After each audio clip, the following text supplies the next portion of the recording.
Happy New Year to both of you. And Candace, you said it's going to be fun this year. Here we go. What was your big objection to what Mikhaila said? Well, first and foremost, just to be someone that's so new in this country and then to immediately castigate or to cast aside everybody that's in here and say, well, guess what? You're just a bunch of racists. You don't like brown skin, while at the same time referring to us as woke, was just mind boggling to me. Piers Morgan Uncensored delivers another fiery debate. He is killing it right now. And you know it's going to be wild when Candace Owens, she meets up with Mikhaila Peterson. These two have history.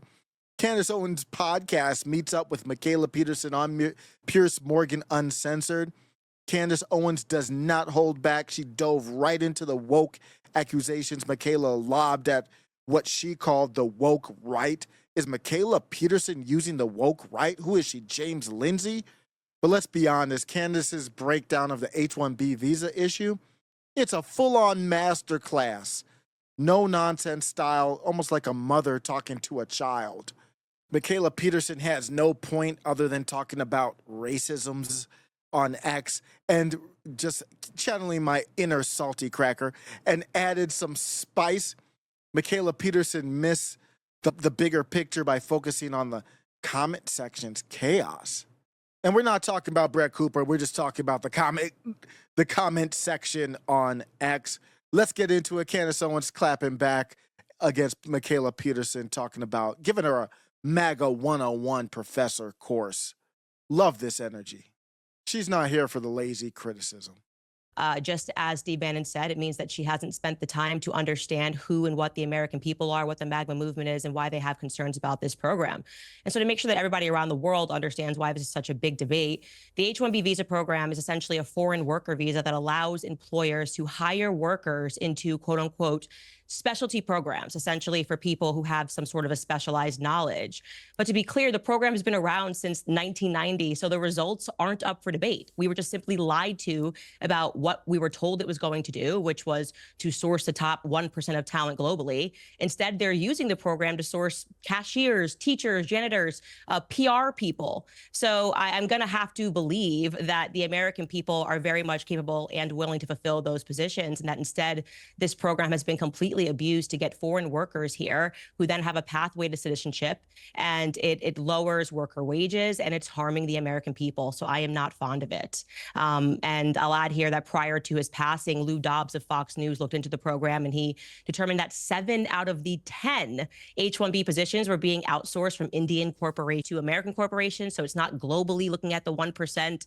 And 5 of those 7 positions were category 1, which essentially just means that they didn't require any specialized knowledge. These are the janitors, these are the teachers, and they are just taking jobs away from the American people.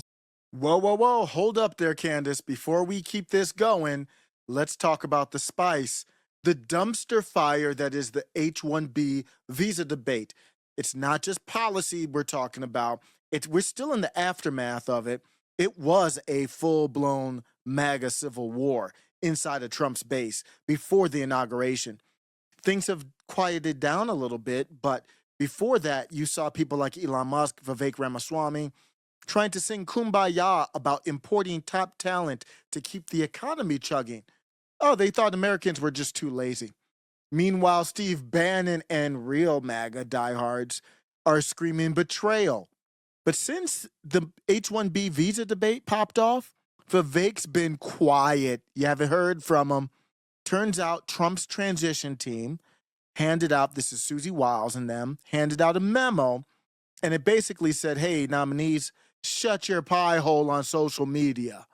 Donald Trump's going to be in office on January 20th. Why are we talking about this and having a civil war fight over what? Why? They even forced Donald Trump to come out and support the H-1B visas.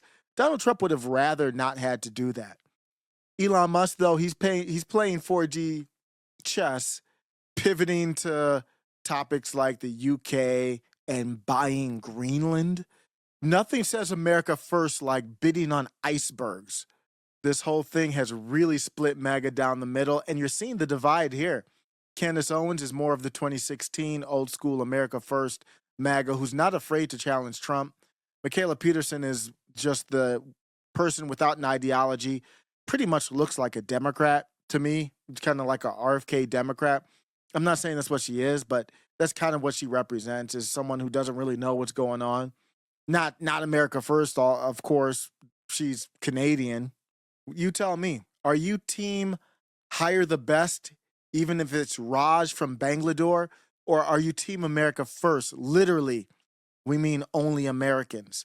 Anyway, Candace was saying the majority of H-1B visa jobs are what now? I'm dying to hear where this goes next.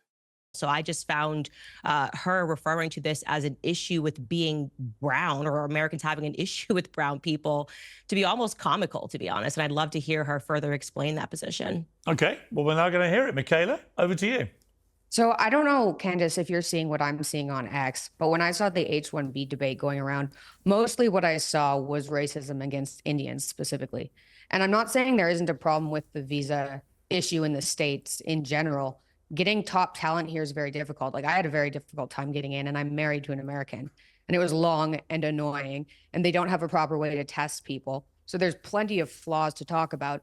But I think right before the inauguration, having conservatives argue like amongst ourselves about an H-1B visa issue when we have an open border is silly, especially when it does kind of dredge up what I called the woke right on X. And I know you've scoffed at the term the woke right, but it encompasses these people that are focused on anti-Semitic Jews and are they're pro-America, but their idea of America is this white America, similar to, I guess, what everyone's been arguing about for the last 200 years whenever anybody new comes into the country.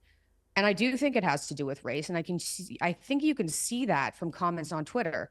I mean, Vivek put up a picture. I don't know if you saw it. It wasn't Vivek. It was this horrible woman on Twitter. What's her name? Something Lupus. She's a doctor. She goes, "Oh, what do you guys think about this? Thoughts?" And it's a picture of Vivek and his brown family. And one of the most interacted with comments was subversive brown poop eating parasites. And that's what flooded my feed.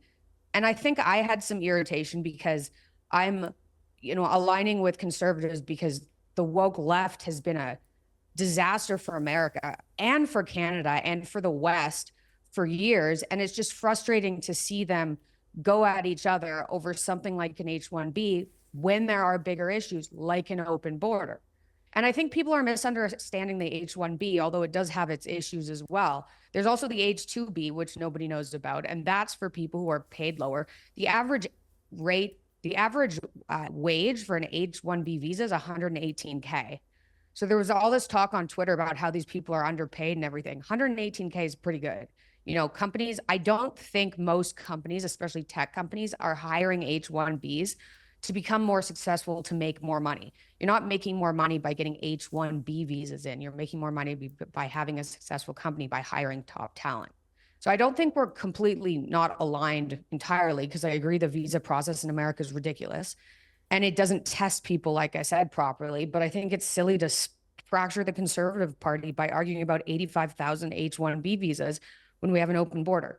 And I don't like the racism. Okay. Candace, do you see common ground there in what you just heard from Mikhaila? And what do you also feel about the fact that for Steve Bannon and the diehard MAGA group, they look at this as a betrayal when they see Vivek and Elon and now Trump as well, all piling in, enthusiastically supporting this?